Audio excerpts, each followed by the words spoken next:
Wow. Il y a combien de monsieur ici? Levez la main, n'ayez pas peur. On est fiers d'eux, hein, les dames? On est fiers d'eux?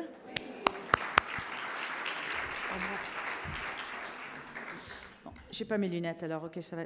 Non, premièrement, j'aimerais dire que j'aimerais remercier Pamela pour... merci, regardez ça, hein, c'est pas quelque chose. Et merci, MJ. Alors, c'est vraiment un grand honneur pour moi d'être ici parmi vous. Et puis, je veux remercier Pamela et le réseau WXN pour ce grand honneur. Et puis, je pense qu'on est tous privilégiés d'être ici parmi des femmes extraordinaires et talentueuses. Alors, ça fait quelques semaines que je pense beaucoup à mon affaire. Je ne sais pas si on est tous dans le même bateau, parce que dans les derniers mois, on a eu beaucoup on va dire, j'aime pas le mot propagande, mais on va le dire quand même, un peu de mon amie Sheryl Sandberg, la CEO de Facebook. Et puis, je pense qu'on est tous, à un moment donné, puis je vous vois là, tout le monde me fait ça, en train de se dire, c'est où on est dans la vie.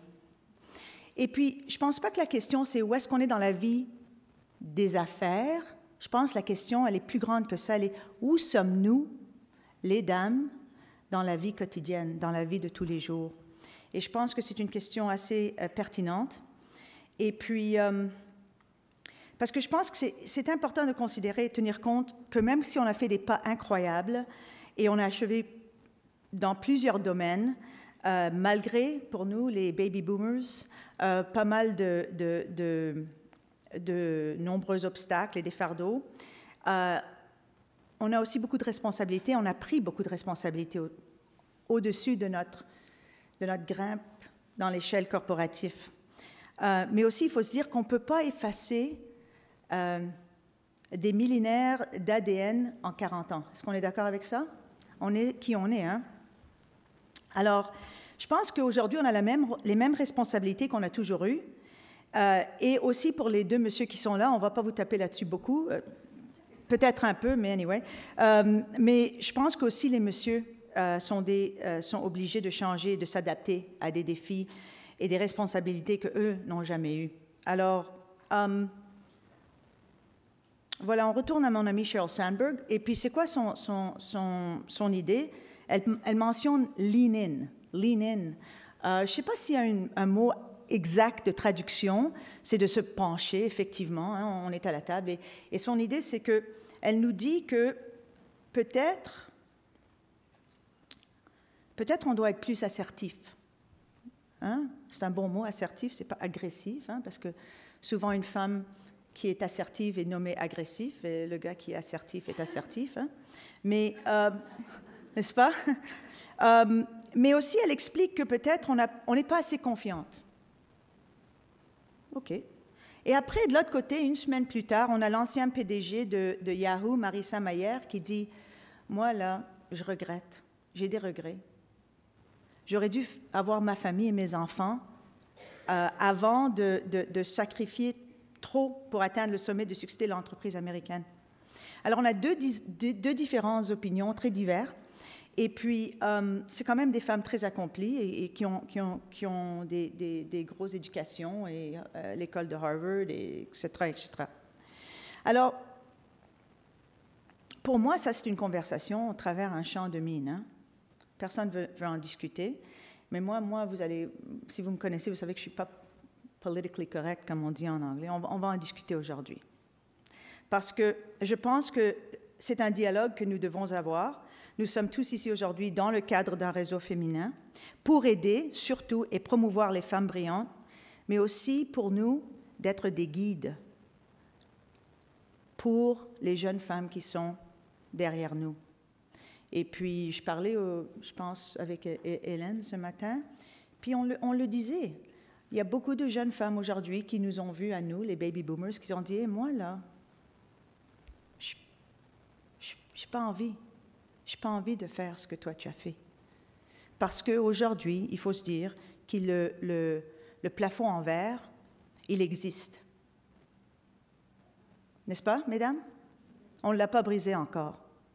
Et puis, même qu'on a fait des gros pas, et dans la salle, on a des femmes extraordinaires, et puis je suis très fière d'être ici avec vous, on a encore du travail à faire. Mais c'est comment on va le faire, ce travail. Et je pense que ça prend un dialogue. Alors, ce que j'aimerais faire maintenant... Oh, sac, qu'est-ce que j'ai fait là? Ça, là, que ça ne marche pas. Je viens d'effacer tout un paragraphe. OK. Damn Steve Jobs. OK.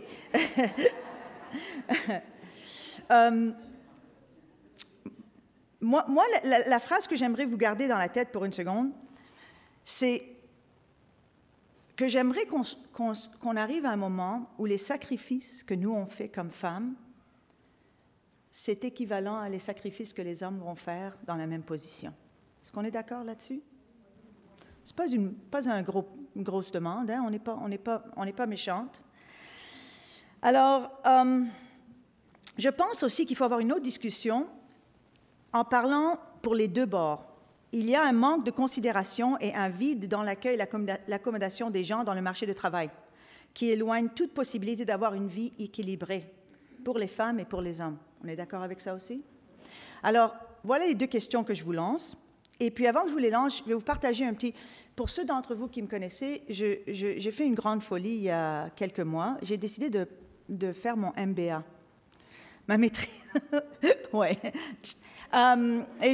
Ouais, c'est vrai. Et je le fais à le programme combiné entre McGill et HEC. Alors, c'est vraiment intéressant, j'apprends beaucoup. Et on est un cohorte de 34 personnes. Et dans ce cohorte-là, on est une douzaine de femmes. Et bien entendu, 12 femmes, la balance, c'est des hommes. Hein?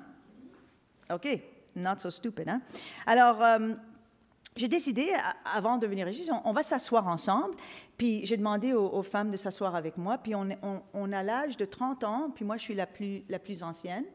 Et puis je leur ai posé la question, où on est dans la vie? Jamais j'aurais pu penser que j'aurais eu les réponses que j'ai eues. Et pour moi, c'est ça pourquoi je suis ici avec vous, vraiment pas sûre de ce que je veux partager avec vous. Parce que j'étais surprise qu'une jeune femme à 30 ans, qui est docteur, qui était institutrice avant, qui a une carrière incroyable, me dit avec passion qu'elle est bloquée dans les hôpitaux constamment parce que ses idées ne sont pas appréciées et parce que c'est une femme. On a une avocate extrêmement capable qui me dit que oui, elle est partenaire dans une grande boîte à Montréal. Et puis au début, les gars s'allaient à la fin de la soirée, ils allaient au match de hockey ensemble, ils allaient dans la soirée de scotch et cigares. Et puis elle se demandait pourquoi je ne suis pas inclus là-dedans. Est-ce que ça nous nuit, ça? Est-ce qu'il y a un dialogue à faire là-dedans? Je ne sais pas. Le lendemain, j'ai parlé au monsieur. Et les messieurs, c'est quoi leur préoccupation? Ce qui leur garde réveillés la nuit? C'est la responsabilité d'amener le manger à la table. Ils ne m'ont pas dit d'amener l'argent, d'avoir une carrière. Ils m'ont dit, moi, c'est ma responsabilité d'amener le manger à la table. Je trouvais ça fascinant. Alors, ce que moi, j'aimerais faire, parce qu'on va faire un peu, on va se réveiller un peu, parce que je ne veux pas que il y a des bons, meilleurs speakers après moi, je vous assure. Alors, on va rester réveillés. Alors, j'aimerais que vous preniez 2 minutes. 2 minutes dans vos tables. Je vais vous lancer quelques questions, OK? Et je vous choisissez une question parmi la table, et vous allez avoir le choix ou de donner 1 minute sur une des questions, ou de poser une autre question à une autre table. OK? On va aller de table en table. On est prêts? Alors, est-ce que vous vous apercevez que dans la plus jeune génération, il y a un grand pourcentage qui commence à regarder les carrières classiques pour la femme, parce qu'ils ne veulent pas se mettre dans des carrières de haute pression, ça veut dire infirmière, on ne va pas le dire qu'on est au Québec, mais secrétaire, institutrice, etc. Est-ce qu'on n'a jamais vécu parmi nous peut-être des moments où notre conjoint, notre mari, notre partenaire en vie nous a pas supporté autant qu'on aurait voulu? On a tous la responsabilité. pas mal tous, j'imagine, la responsabilité de nos parents. On est la première génération de sandwich. On appelle ça le sandwich. On a nos enfants et on a nos parents. Et on a tous les rôles qu'on avait avec le rôle de chef d'entreprise ou de haut placement d'entreprise. Alors, c'est quand même quelque chose. Pamela fait du gros travail pour mettre plus de femmes sur les conseils d'administration. On est entre 6 et 15 % au Canada. Je ne sais pas c'est quoi le chiffre, dépendamment à qui on parle, il y a 6 % 15 %, mais c'est tellement bas, c'est embarrassant. À Rwanda, 14, merci. À Rwanda, au Parlement de Rwanda, c'est 67 % de femmes aujourd'hui. Le pays est géré par les femmes. On a plus de 50 % des étudiants dans nos universités qui sont des femmes. Et souvent, dans les carrières comme le droit et la médecine, les femmes doivent quitter après 5 ans parce qu'ils ont la pression de sacrifice entre le travail. Et comment on change le monde? Parce que, mesdames, et je m'excuse les 2 messieurs ici, et les 3 messieurs, 4, 5, 6, la responsabilité de changer le monde, c'est à nous, hein? Qu'on ne se fasse pas des illusions. Le monde va changer quand les femmes vont prendre de plus en plus des rôles de leader. Alors, ça, c'est une autre responsabilité que je vous lance. Oui, c'est ça. Et puis, c'est d'autres choses. Alors, 2 minutes. 1 minute, une question. Speak amongst yourselves, comme on dit en anglais. Demandez une question ou amenez un autre sujet.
OK.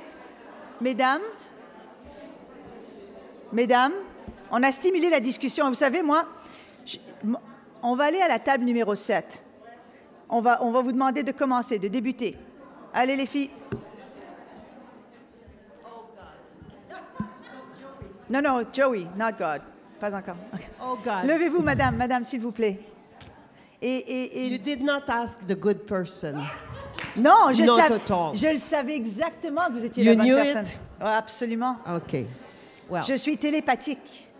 Mesdames, s'il vous plaît. La première phrase que j'ai dit à ma table, oui, parce qu'on m'a dit, OK, correct, toi, qu'est-ce que tu penses? J'ai dit, je déteste ces rassemblements de femmes où on parle de plafond de verre, de ci, on a de la misère, on est inférieur, on est ci, on est ça. Parce que je pense sincèrement que nous entretenons cette conversation. Et l'être humain est qui nous sommes, c'est tout le cumulus de nos conversations. Nous sommes ce que nous disons à notre sujet. Je suis d'accord avec vous. Alors, quand on dit l'homme a plus de chance, l'homme il fait plus d'affaires, on a de la difficulté, je trouve ça... J'ai hâte que ça arrête. J'ai hâte qu'on commence une réunion où il y a majorité de... Qu'est-ce que vous faites là, Monsieur Rouleau? Je viens de voir un homme, mais ses hormones féminines sont très développées. Il peut rester. J'ai hâte qu'on commence une réunion en parlant de stratégie d'avancement, de choses positives, qu'on arrête de ressasser, parce que selon moi, c'est une conversation qui est notre ennemi, ça. OK, moi, je crois que c'est un point très bon. Et je vous nous applaudis. devons nous créer à chaque jour, créer notre réalité et, entre autres, créer notre vie. Et ce n'est pas en disant que le plafond de verre est là et la question n'est pas réglée. Vous avez dit au MBA étudiante, il y avait 12 femmes, on était 30, il y avait 12 femmes et la balance, c'était des hommes. Est-ce que c'est l'organisation du MBA qui a dit, nous prenons seulement 12 femmes? Non, je pense que c'est juste en fonction en fonction de qui a fait une application. C'est peut-être 18 hommes qui ont décidé de s'inscrire alors qu'il y a OK. seulement 12 femmes. Là, vous allez peut-être me dire que 12 femmes, il n'y a pas plus de femmes qui pouvaient aller parce qu'elles avaient des contraintes d'enfants et je ne sais pas quoi.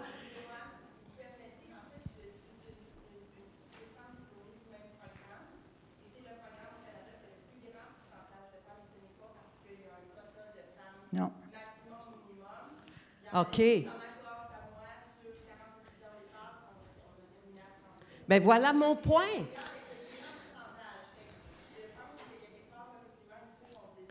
Non, Oui. je pense, si je peux... C'est dit parce comme si les femmes ne pouvaient pas être plus. Non. C'est elles qui décident de s'inscrire ou de ne pas s'inscrire. Premièrement, j'ai pas amené ce point pour... Et je ne veux pas vous blaster, je Non, disais non, simplement mon opinion. Absolument. Il y a Je pas de problème. rêve de changer cette conversation. Et voilà pourquoi j'amène la conversation, madame. Très bien. J'amène la C'est une conversation belle façon. pour changer la conversation. Oui, parce que je exactement. pense, et je suis entièrement d'accord avec vous, et votre point est très apprécié, on va l'applaudir à madame. Et je pense que, malheureusement, j'ai eu le signal, alors je dois juste rapper, comme on dit en anglais, mais je suis entièrement d'accord avec vous. Et je pense que dans notre génération, madame, c'est ça le gros problème, c'est que on s'aperçoit aujourd'hui que même si on a fait des gros pas, il y a peut-être la discussion n'est pas celle que, de la manière dont on veut la faire, mais on a besoin de discussion. Parce que derrière nous, il y a des jeunes femmes qui sont peut-être pas aussi sûres de leurs étapes que nous, on est. Alors, pour moi, c'est très simple. Et puis,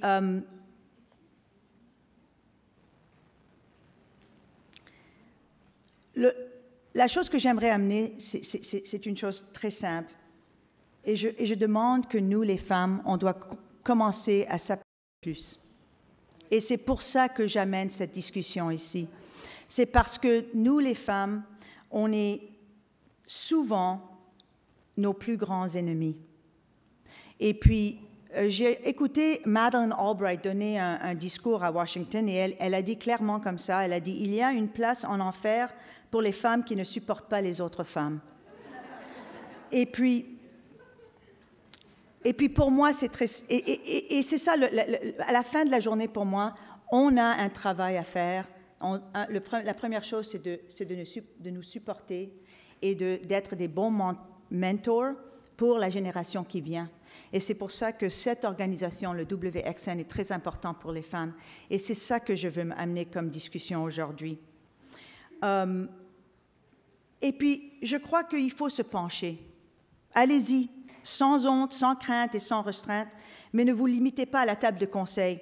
Gardez toujours ce moment de courage et de certitude qui vous permettra d'assumer vos responsabilités. Nous avons parcouru un long chemin et nous continuons. Et y a-t-il des obstacles? Oui, bien sûr, mais traitons-nous les pressions d'une manière qui nous permet de maintenir une qualité de vie avec tout et dans tout, avec nos enfants, avec nos partenaires. Et puis,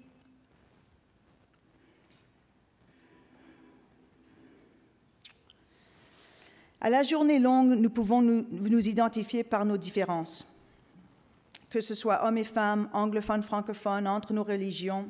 Et en toute vérité, je pense que nos différences rendent la vie véritablement excitante et intéressante. Tout ce que ça prend, c'est un dialogue, comme Madame a dit, ouvert et respectueux, avec un esprit de collaboration et amour, et tout sera possible parce qu'ensemble, nous sommes puissantes.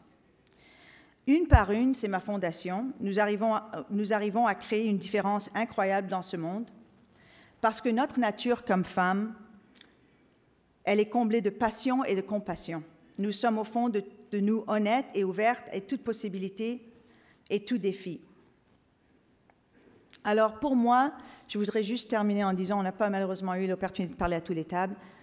Je sais qu'on ne veut pas commencer les discours avec peut-être une négativité, mais ce que je vois en parlant aux jeunes, et je fais beaucoup de mentorat dans les universités, à Concordia, à McGill, je parle à beaucoup de jeunes femmes, et il faut les appuyer, il faut les supporter, et il faut leur donner le choix de pouvoir avoir tout dans leur vie et de ne pas avoir à choisir un ou l'autre. Et ça va venir quand on va ouvrir la discussion dans les entreprises et donner plus de qualité de vie pour tout le monde, non seulement les femmes, mais les hommes aussi. Alors, je vous remercie infiniment. Je vous remercie à vous, madame. J'aime beaucoup votre entreprise. Je suis une grosse fan. Et puis, je vous souhaite une très belle journée aujourd'hui. Je crois que vous avez des speakers magnifiques. Et amusez-vous bien. Merci.